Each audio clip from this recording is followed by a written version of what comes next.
There's fiction and friction. There is fiction and friction. Now, I'm going to say something that may be kind of unpopular, but the reality is, to be honest, when I go through things, when I'm having a hard time, when I'm struggling with something, I really at times don't want to hear anybody say, oh, what doesn't kill you makes you stronger.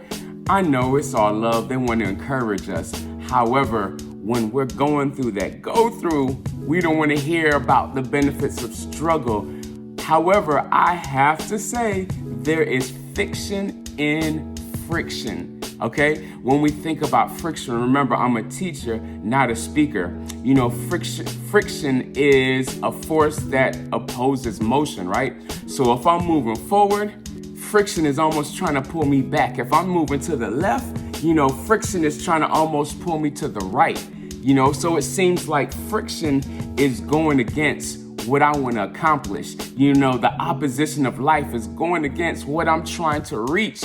It's like pushing me back from my goal. But I just want to say that there's some fiction and friction. It's the things that we face, the challenges, the obstacles. They are not always meant to destroy us. They are not always meant to take us out. Sometimes we say, I've said this, when it rains, it pours. But I want you to look at it like this. When it rains and it pours, think about yourself in the gym doing a superset, doing that circuit training, because that's literally what it's doing. It's making you stronger. Friction has so many benefits. Think about this. Imagine driving in the rain with some bald tires, right? You need some tread on it. Why? What does the tread do?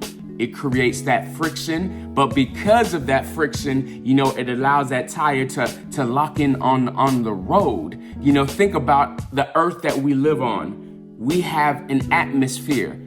And because of that atmosphere, just know that there's comets and stuff. I don't even remember the number, but they would be striking Earth multiple times during the day. That's why we can look at the moon that doesn't have an atmosphere. And what is it covered in? Craters from what? Comets and space debris hitting it all day. But because we have an atmosphere, as those comets move through our atmosphere, if they hit the ground, they're significantly smaller. They're moving significantly slower due to the air resistance, which is a type of friction, right?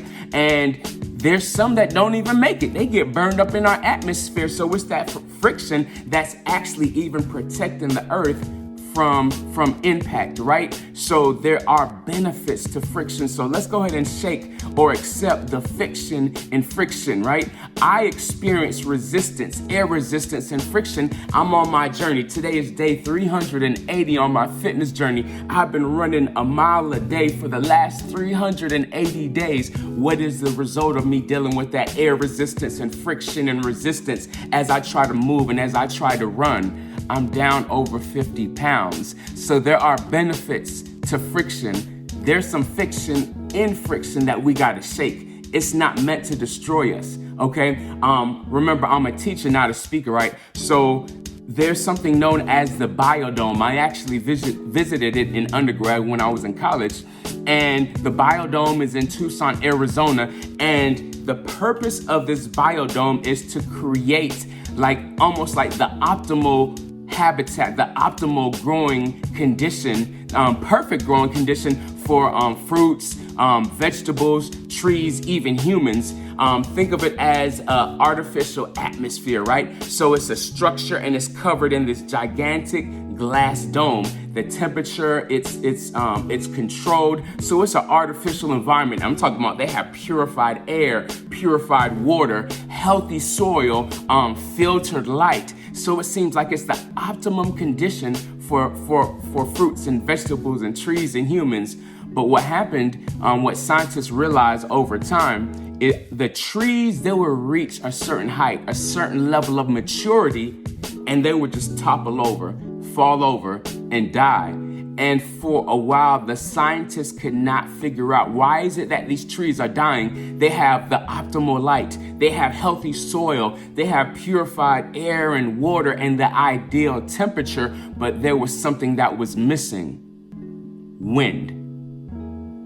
the wind. Wind is air resistance. What is air resistance? It's a type of friction. So because there's no wind, the trees weren't able to generate something known as stress wood because they weren't under stress, right? They weren't able to build up that tolerance and everything. So what happened is the tree continued to grow just like we want to grow, but the root system, the foundation of that tree was not strong enough to support it. So think about that. There's some things that I want to accomplish, but if I just shoot up and start growing and reaching for the heavens and going where I want to go, which isn't bad, but if I go and I move and I'm not ready because I have a solid foundation, I'm going to reach a point where I could topple over because I'm not prepared to handle the weight of that fruit, the weight of that vegetable, the height of that tree. So once again, there's some fiction and friction. I even mentioned this in a former video I did called Accelerate to Great, where there's this tree, the longest living organism, I guess,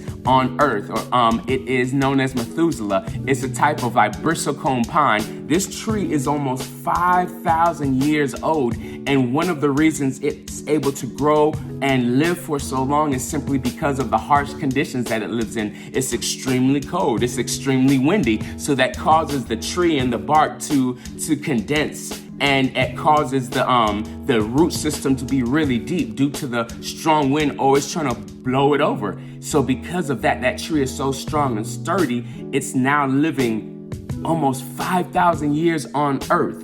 Imagine what we could accomplish when we truly understand, and it's hard to say, but learn to value the fiction and friction. It's not here to destroy us. Those storms that come in our life aren't meant to destroy us. They can be intended to clear our path to our goals, to success, and whatever it is we want to accomplish. Remember, I'm a teacher, not a speaker. Let's have an amazing day.